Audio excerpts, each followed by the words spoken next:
Glory be to God. తనలో తాను ఎంతగానో ఆలోచించుకున్న దావీదు ఒకరోజు నాతాను ప్రవక్తను పిలిపించి తన మనసులోని మాటని ఇలా చెప్పాడు.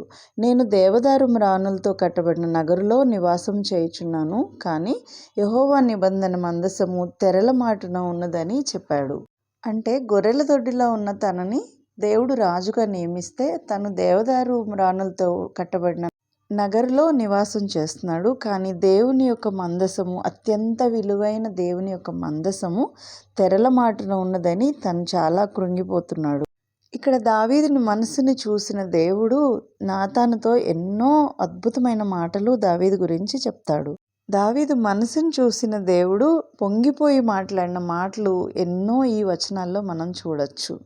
ఇక్కడ మనం గమనించాల్సింది ఏంటంటే దేవుడు అంతరంగాన్ని చూస్తాడు. సమూయేలు ప్రవక్తని దావీదుని రాజుగా అభిషేకించమని దేవుడు పంపించినప్పుడు కూడా దేవుడు ఏమని చెప్తాడంటే, మనుషులు పై రూపాన్ని చూస్తారు కానీ నేను అంతరంగాన్ని లక్ష్య పెడతాను అని చెప్తాడు.